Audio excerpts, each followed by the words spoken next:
realm of pure devotional service, one can personally associate with the Lord. But what's also mentioned is the importance of the spiritual master. If we read the purport, what do we see that's constantly mentioned in the text? Spiritual master. He is the representative of Supreme Lord.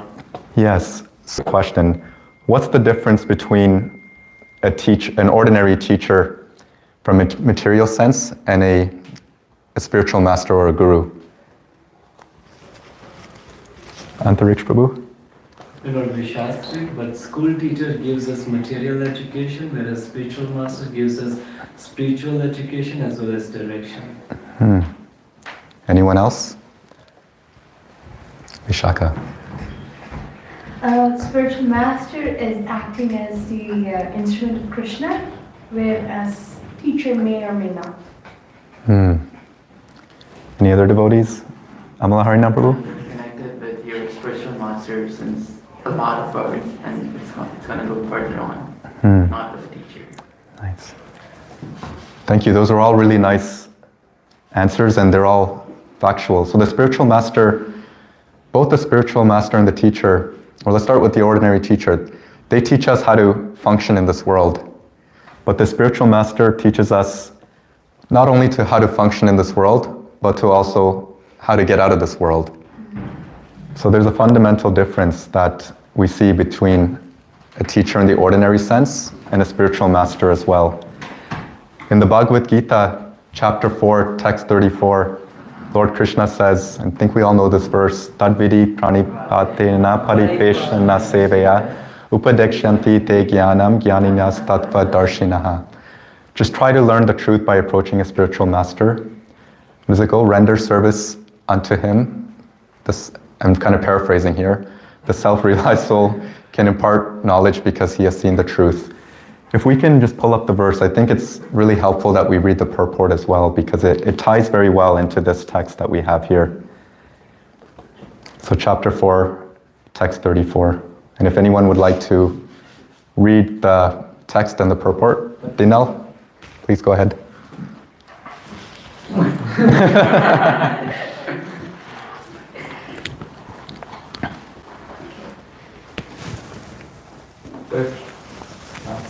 Translation and purport.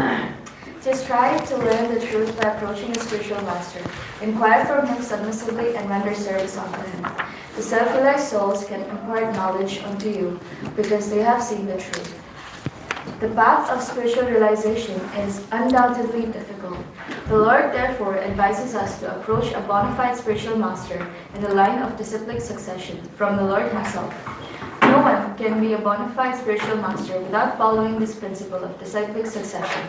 The Lord is the original spiritual master, and a person in the disciplic succession can convey the message of the Lord as it is to his disciple. No one can be spiritually realized by manufacturing his own process, as is the fashion of the foolish pretenders. The Bhagavatam 6:8-19 says, Dharmam su shakshad bhagavat pranita. The path of religion is directly enunciated by the Lord. Therefore, mental speculation or dry arguments cannot help lead one to the right path. Nor by independent study of books of knowledge can one progress in spiritual life. One has to approach a bona fide spiritual master to receive the knowledge. Such a spiritual master should be accepted in full surrender, and one should serve the spiritual master like a menial servant, without false prestige. Satisfaction of the self-realized spiritual master is the secret of advancement in spiritual life. Inquiries and submission constitute the proper combination for spiritual understanding. Unless there is submission and service, inquiries from the learned spiritual master will not be effective. One must be able to pass the test of the spiritual master, and when he sees the genuine desire of the disciple, he automatically blesses the disciple with genuine spiritual understanding. In this verse, both blind following and absurd inquiries are condemned. Not only should one hear submissively from the spiritual master, but one must also get a clear understanding from him, in submission and service and inquiries. A bona fide spiritual master is by nature very kind towards the disciple. Therefore, when the student is submissive and is always ready to render service, the reciprocation of knowledge in inquiries becomes perfect. Thank you. So what is the emphasis here? Prabhupada says, what is the secret of advancement in spiritual life? Bona fide spiritual. Let's go ahead, Prabhu. Bona fide spiritual master. Yeah. No. To render service and please the spiritual master. Right. So there is not an emphasis on, acquiring knowledge through reading books, but it's through menial service. And it says the knowledge is transmitted through submissive service and inquiry as well. Now, I wanted to ask everyone a question. Why is it that we cannot, for example, just pick up a book and become a doctor, for example, and diagnose a patient? There must be some practical thing, not only theory, like we need to practice it before we becoming the doctor. Anyone else? Antariksh Prabhu? When we do it practically, we make mistakes and somebody is there to correct us. That's how just we don't repeat those mistakes when we do it in real case. Yes, yeah. Anyone else? Vishaka? A doctor, an actual doctor has been through that stage where, this new person could get nervous or faint or might have made a mistake while doing some surgery. So it's like he has experiences, which one cannot acquire without hearing from a person who has been through that. Right. I saw. I also feel, Prabhu, that there has to be a proper training, Right. which includes theory and practical. Yes. Half knowledge is worse than not knowing, because Right. you feel like you know a lot of it. So they might end up harming the person so much more just by half knowing. So Right. that's why unless you've completed 5 years or 7 years in different countries, you're not allowed because you've not gone through the whole process. Right. That's very true. Actually, I remember Vishak and I went to the hospital last month to visit a devotee, and we saw that there was a resident doctor on site, right? And that doctor was under the guidance of an expert who's been practicing. So that is very true, and thank you for sharing. I saw a couple other hands raised. Dinal, did you have something to say? Yes. When we self-study, whatever we study, we might or might not be able to grasp the exact knowledge as it is. So we do need someone to break it down for us, because obviously if I, for example, was trying to learn calculus, it was very difficult without a proper teacher. Right. No one was there to break it down and make it palatable. Yeah. I saw Prabhu, please. One should go under authorized process, like to get some knowledge that will be good enough because it's coming from a proper source. Right. Yeah, these are all really nice reflections, and I think I would just say that, for a doctor, every patient is unique, and the doctor or the physician is expert in diagnosing the disease of the patient and giving the exact remedy that's appropriate. And that's really what a spiritual master is also. Everyone is unique, and we may be practicing Krishna consciousness for a good period of years, coming to the temple, rendering service, but by inquiring to the spiritual master and rendering service, the spiritual master can see what's the nature of the soul, the living entity, and give the right remedy for them to advance in spiritual life. So just like a doctor who's expert in giving a remedy to a patient, a spiritual master is also expert in that regard of giving the right amount of knowledge and instructions that a disciple can progress in their life. I think of the Shastra. In the Shastra, there's one example that comes to mind where someone was situated in an uncomfortable position, and they were struggling to get out of that. And there's an emphasis in the purport that one should be in a position of strength. Does anyone recall what pastime I'm referring to in this regard? Dhruva Maharaj? Okay, Dhruva Maharaj. Anyone else? Any Prabhu? Who? Someone said Gajendra. Gajendra. And anyone else? Prahlad Maharaj? Prahlad Maharaj. Okay. Mother Sita? Yeah, there's countless examples. Who said Gajendra? And why did you say Gajendra, Prabhu? So he was stuck in a situation where he cannot try anymore. So he became he prayed God and he got revealed from God. Yeah, so that's the example I had in mind. Sorry, go ahead, Prabhu. Yes. Ahilya.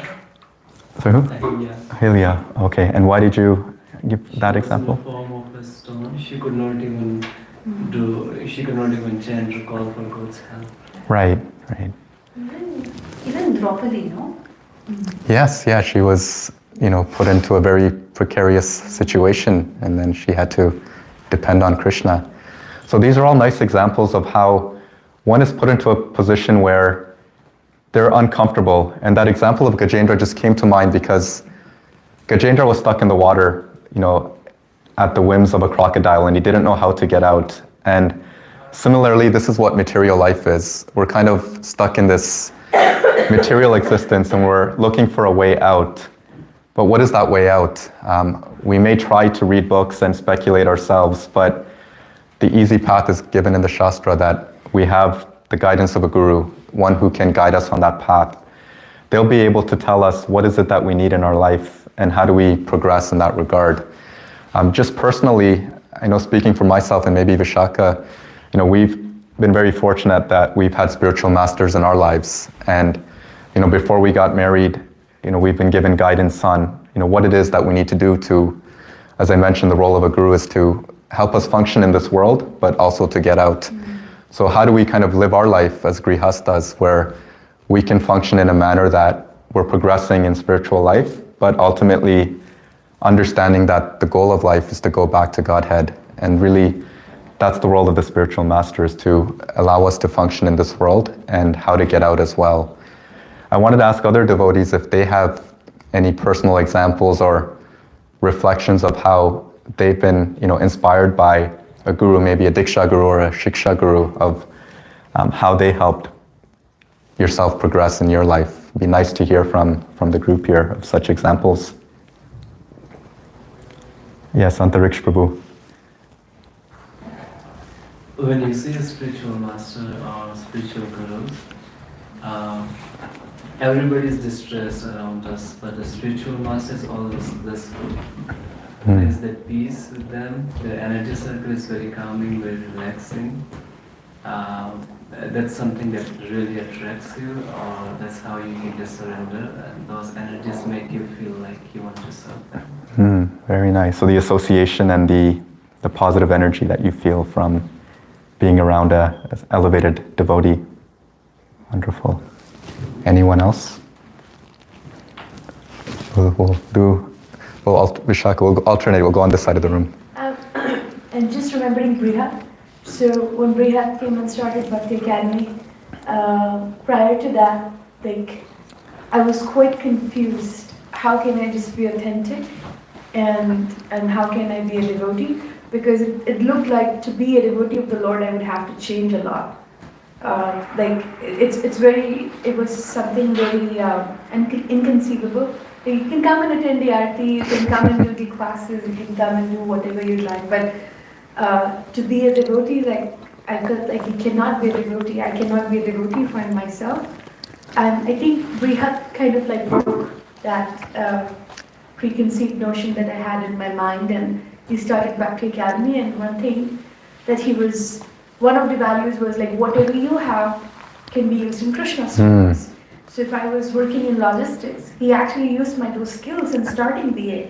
Wow. And I was helping him with that. And similarly, Brinda was very much into the music, so he used her skills in some way. So I feel like he not only brought some progress in my spiritual life, but also in many others' life who were in Bhakti Academy, anywhere, wherever he went. Nice. That's a really good example. So it talks about how the spiritual master is expert. You mentioned that you came from a professional field, that you had some background, and the spiritual master can look at the qualifications and dovetail the service. Not that, I think there was a question yesterday in the Bhagavatam class about desires and how to manage that, and Harivalla Prabhu gave a really good example that we're not trying to suppress our desires in Krishna consciousness, but we're trying to dovetail it. And the spiritual master is expert in seeing what's the propensity of the devotee and how can I engage him or her best in Krishna service so that I can progress. And that takes a little bit of a expert administrator, like a physician, to know what is it that's appropriate. Amala Harina Prabhu? Yeah. I was thinking of Rashida Prabhu when he was here, like the whole mood of this temple was completely changed. Everyone was so enthusiastic to go out on book distribution, to go out on Sankirtan. And it was not like he was doing something extra, like I said, he was just following his normal schedule. But I think their aura is so effective that everyone just got into that thing. Whenever like any spiritual master is here, it's more like when your family member is here. Imagine your father is at your home, no matter if he's talking to you or if he's sad with you, but you have that satisfaction that, oh, he's here. It's more like that, and in that way he inspired me. Nice. Thank you for sharing. Any other devotees? Yes, Prabhu. As I have seen Maharaj is like... Which Maharaj are you? Okay, yes. So Maharaj not only teaches with his instructions, he shows it with his actions also. Like for instance, when he used to come to a temple, admitted temple, he when he sees the shoes are not organized in the rack, he goes himself and put the shoes put in the racks in an organized way. And this is what he does with his action also, not only speaking to be in an organized way or to be neat and clean. He do it by himself, by maintaining a good cleanliness, organized way. Nice. So thank you. These are really nice examples of how, one can get inspired by rendering service to the Guru. So we talked a little bit about the importance of rendering service to Krishna, to the spiritual master. Now, how is it that, or why is it that by rendering service to a Guru that one can attract the mercy of Krishna? Why is that the case? Yes, Monil Prabhu. Because the spiritual master is very dear to Krishna. That's why, because if we serve the spiritual master, then Krishna will be pleased. Right. Anyone else? Vishaka? Yeah, Krishna also, I can't recall that shloka, but he clearly says that one who claims to be my devotee is not my devotee. One who claims to be the devotee of my devotee is my devotee. And on top of that, like there's an example of Arjuna trees, Manigriva and Nalakubera, how by the mercy of Narada Muni, Krishna gave them darshan, otherwise they did not join Bhakti Academy, they did not join the library. So what are the chances that Krishna will, you do all sorts of sin and then you get cursed and then you get darshan of Krishna. So it is the mercy of the spiritual master, which is Narada Muni in this case, that, and Krishna had to come to honor the words of Narada Muni. Right. I saw another hand.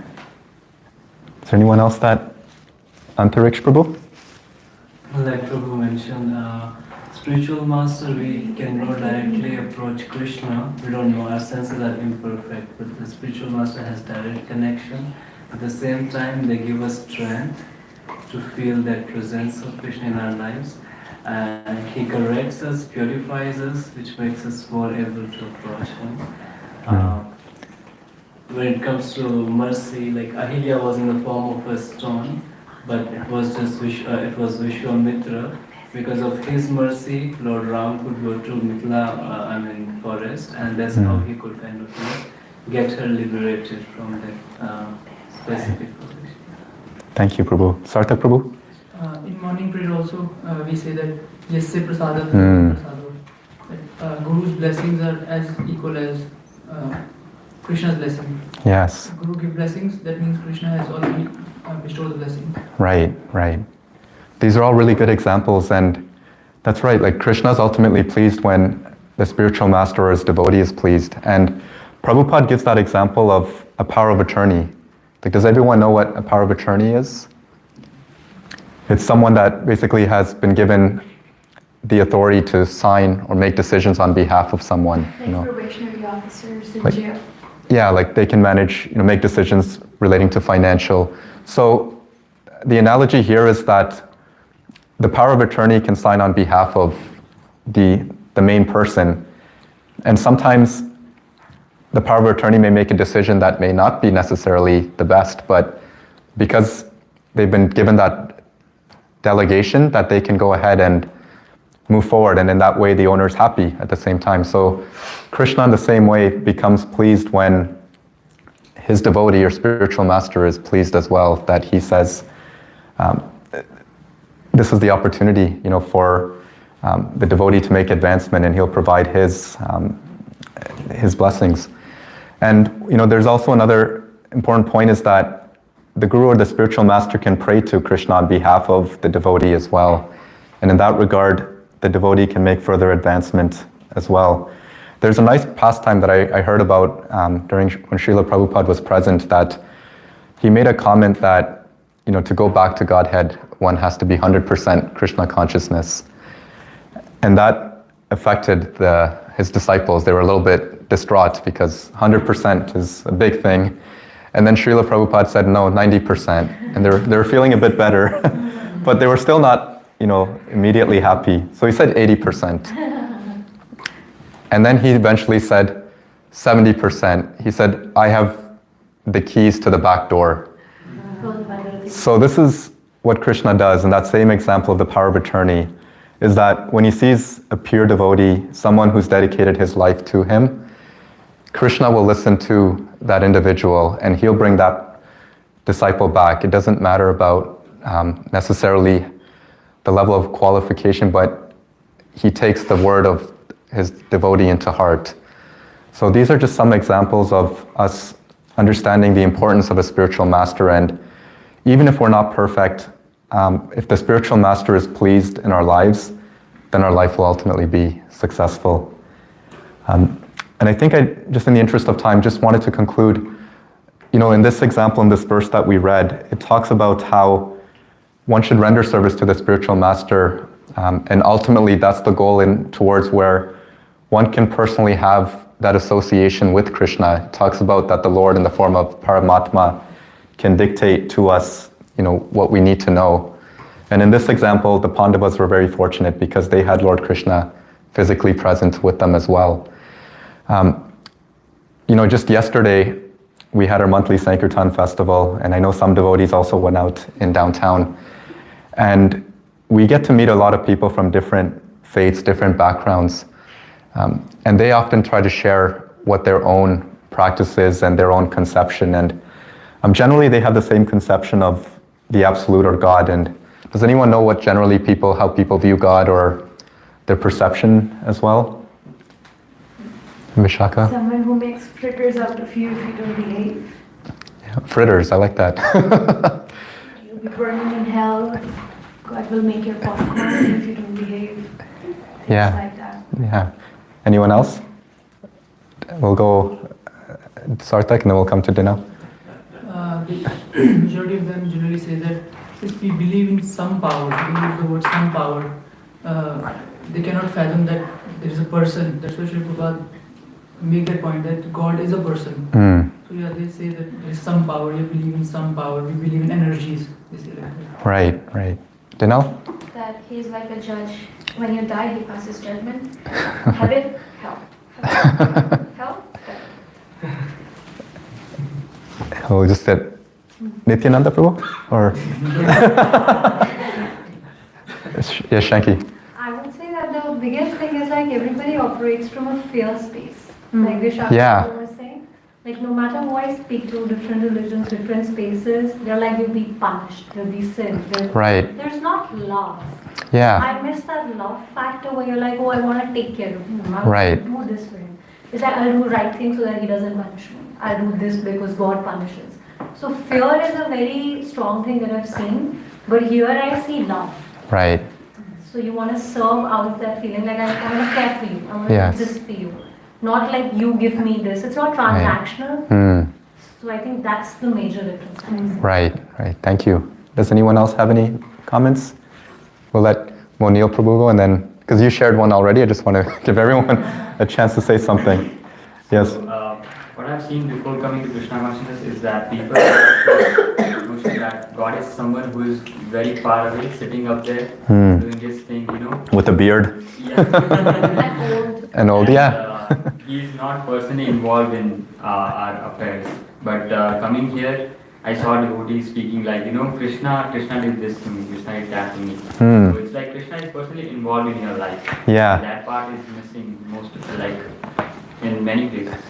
Yeah. God is involved personally. I like that reflection. I think of when I sometimes hear Kesha Maharaj's lectures, he says that he's amazed by how, when he came to Krishna consciousness, devotees would refer to like, oh, Krishna did this to me, Krishna did that to me, and it sounded so personal, and that love was present there. So it was really nice, yeah. Anyone else had something to share? Antariksh Prabhu? Vishaka, please. He delegated responsibility. I was remembering there was one time we went for Sankirtan in front of Old City Hall, and I'm not a very good Buddhist reader at all, and I like, but at that time I was very inspired and I wanted to distribute works. So I came across a very fanatic Christian, and so he heard me throughout the time, and then he showed me something from his Bible. He opened it and he showed me that, Jesus said that he is the only way to heaven, back to Godhead. He's the only way. So why don't you come to their Sunday feast? So he was invited. So we were preaching each other. They have a Sunday feast too? So it's just like, it's like you also need those kind of people who have very strong value and proofs from their shastras. Yeah. From their scriptures. Right. Yeah. Antariksh Prabhu? I forgot the point I had. I would say, yes, some people approach because of material motives, some people because of fear. And in our culture, it's we don't want to even go back to Godhead. It's the love that Krishna kind of gives us through Guru. Yeah. For Krishna Prema, love is the only factor that we worship all in all. Thank you. These are really nice examples, and I think we all agree the common element is that love is present in our practice, and that's the beauty of Krishna consciousness, is that one can, over time through their practice, develop that real love. I'm just going to repeat this verse because I think it really summarizes what everyone was saying. So text 76, how wonderful it is that the Supreme Personality of Godhead, the Parabrahman, Krishna, who is sought by great sages for the sake of liberation and transcendental bliss, is acting as your best well-wisher, your friend, your cousin, your heart and soul, your worshipable director, and your spiritual master. If someone reads this, outside, they'd be like, what does this mean? Like, how is it that Krishna is coming in as your cousin, your friend, your heart and soul, your worshipable director, and your spiritual master? And this is ultimately what our practice of bhakti is all about. We're rendering service to the spiritual master in the form of a menial servant, and we find that through the practice of Krishna consciousness, we develop this love that emanates from our heart, and through that love, we feel the presence of Krishna, and we feel the presence of love amongst the devotees as well. And this is very practical because even Krishna wants to have that love with his devotees. Prabhupada often gives the example of a governor. Sometimes to meet a governor, it's not easy. You have to have contacts to meet someone in high positions. And let's say, for example, that you have a friend that knows so-and-so. You have to make an appointment, and then you'll have to wait to meet the governor. And sometimes 1 hour, 2 hour passes, and you still haven't been able to meet the governor as you're waiting. And then Prabhupada gives the example that sometimes you look through the door, and what do you see the governor doing? He's on his knees, and on his back is his grandson or granddaughter. And they're on the back of the governor, riding the governor like a horse. Because the example is that the love is more powerful than the awe and reverence or looking up to someone. Everyone wants that feeling of wanting to be connected. So in the same way, that's what Krishna wants. He wants to be drawn by that love, the devotion that comes. And that was ultimately what attracts him. And that's the example that's being given in this verse here. But you notice that Prabhupada does not make too much emphasis right away to get to thinking that we're on that platform. He makes reference that we should follow the process, and that process is through accepting a spiritual master, rendering service, and then as one advances, one can feel the presence of the Paramatma and get guidance from the Lord from within and the spiritual master from without. And then as our life progresses in the path of bhakti, then we could feel that association of Krishna in our day-to-day lives. So that's what I wanted to share for today's class. Thank you very much, devotees, and we'll open it up for any questions that any devotees may have. Vishaka. I was just realizing while reading this translation, this is how maybe Mayavadis are mistaken, because it says... Sorry, what was it? What was Mayavadis, they are mistaken because it says that the translation says Krishna appears as your well-wisher, your friend, your cousin, your heart, your soul. So it's like, I'm God, you're God, he's God, she's God, right? Krishna is God. So they might interpret something like this, as that I'm God, she's God, you're God, he's God. We all are God. Right. So, I thought that was a nice realization, but no one reacted. Thank you for sharing that. Yeah, it is important to distinguish that we have a relationship with the Lord as a friend, as a servant and so forth, and that we're not trying to compete with the Lord by taking his position. Ultimately, that's what brought us here, and we're trying to learn from that mistake and understand our real constitutional position of our relationship with Krishna. Is anyone else? Rohan Prabhu? Yeah. So Prabhu, here it is mentioned that Krishna acted as worshipable director. So how he acted like that? How he's... Acted like worshipable director. I can understand the friend, cousin, heart and soul. Yeah. Worshipable director. So for the Pandavas, Krishna was the spiritual master as well. Like he was the one who was providing guidance. On the battlefield of Kurukshetra, he was giving Arjuna guidance of what he has to do, what his duties are. So just like a director that you may see in a play, or a director you may see at an office, they're telling their employee, what is it that you have to do to function? So Krishna played that role as well, because the relationship of Krishna was that he was present as a relative, but there was also a little bit of, in Dwarka, there's a little bit of awe as well for Krishna, that he's an exalted person and he was viewed as someone to be worshipped in that regard as well. And you'll see that in text, the following text that we read, I think it says,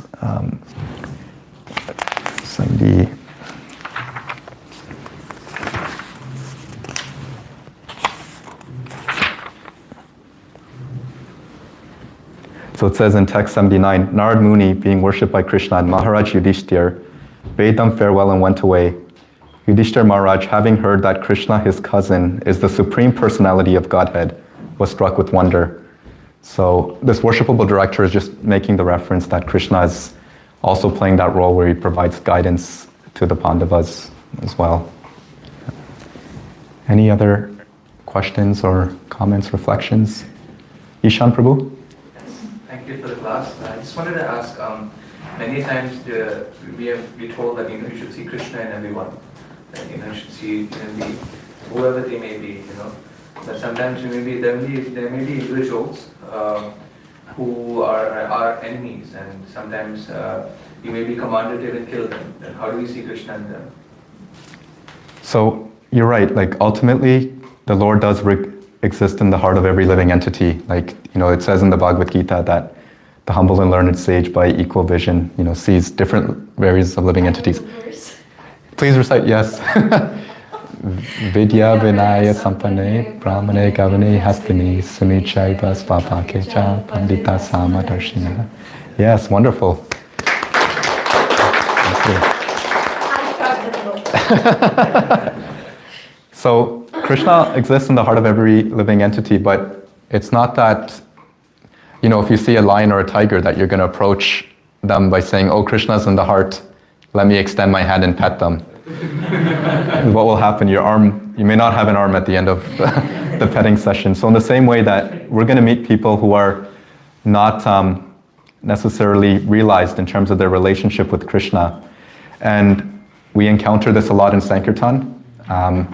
We're not trying to chase down people to make devotees and try to convert them, but the role of a Madhya Madhikari, or one in the middle platform, is there's a level of discrimination that's needed. It says that you should be avoiding the envious, and you should make friends with devotees and show, mercy to the innocent. So in that regard, we should approach our interactions in that way, that in this material world, everyone's in different stages of their life, and that not everyone may be ready for Krishna consciousness at this point in time.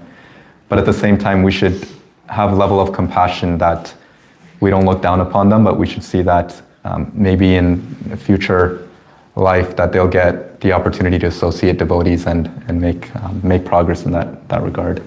Yeah. Monil Prabhu. Yes, Prabhu, like in this verse we see that a lot of emphasis is given upon serving the spiritual master, Yeah. and considering the spiritual master equal as Krishna, like paying same respect to him as the supreme personality of Godhead, right? So how do we see if our spiritual master, or in regard any spiritual master, if they make a mistake, how do we see that? In what ways should we see? Right. Yeah, that's a really good question. I think like the spiritual master is ultimately representing Krishna, and he's imparting perfect knowledge to the disciple based on what he's heard and accepted. Do you have an example specifically of what you would define as like a mistake? No, I don't have anything specific, but I was just wondering if something like this happens. Yeah.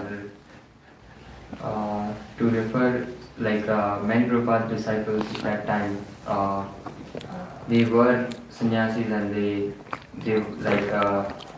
were not actually initiating gurus at that time. But if we see someone who is initiating guru and does some mistake, right? Then yeah, I think one thing to emphasize is we know that as living entities we have 4 defects, right? What are the 4 defects? Propensity to cheat, imperfect senses, Make mistakes. Yeah. There was one more, right? No, I just wanted to add. Yeah, please add, to that Vishaka. question. Well, I can't remember if it's. I always get confused between Nectar of Instruction and Sri Upanishad, but in one of the books, there is a reference that a devotee of the Lord, especially Uttama Adhikari or Madhyama Adhikari, I mean in general, any devotee, they are like the water of Ganges, meaning that like during rainy season, it gets contaminated a little bit, like you'll see foam and bubbles, but there was an experiment done where you take the bucket of Ganga water and you keep it outside your house, and within 10 days the water purifies itself. So water becomes completely drinkable and it's back with its purity. So Prabhupada, not Prabhupada, actually this is from some way that Prabhupada is translating, and he's saying that devotees are like that. They may have certain things because of which they might make a mistake, but that should be seen as an impurity which is just self-purifying in its own way. And I mean, it depends. If someone is abusing child, like that's a big thing. But if someone just got mad at you for, maybe leaving the garland here or something like that, then it's a different thing. So like, knowing the degree, and then also like some devotees could be very like pushing you a lot, but then if that's for Prabhupada, that's for Krishna, then it's something to tolerate, something to forgive. But if it's something like, someone is saying weird stuff about grihastha ashram or marriage, or, this person should not, this woman is like that, then yeah, that's something to maintain distance from. That's a very nice verse. Yeah. I think I would just add that, as mentioned, like there's 4 defects of the living entity, and sometimes, our senses are not perfect and we may perceive things a certain way, but then another devotee who's been practicing for many years or decades may see that same situation in a different manner. So it may be seen as a mistake, like Vishaka said, maybe not something that's very obvious as a mistake, but something that we may think is coming across as a mistake, to consult other mentors, other devotees, and get their guidance and expertise, and say, why is it that so-and-so may have done this? We can consult our god siblings or something like that. And that's why there's so much emphasis in our movement to have mentors, to have guidance, because we may not know through our senses and through our practice what is it that is actually happening and what's in the consciousness of the spiritual master as well. But those who've rendered service, who are close, can also help, just guide us on that path. So thank you. That's a really good question, and something to reflect on for sure. Yeah. Any? Yes, Prabhu. Just- Sometimes instead of being curious to know, we prefer to be judgmental, and that's where things get messed up. Right. Yeah, thank you. So thank you very much, devotees. Panchakalpa tirubhyascha kripa sindhu bhyevacha kritanam pavanebhyo vaishnavebhyo namo namaha. Vaishnavrinda ki jai.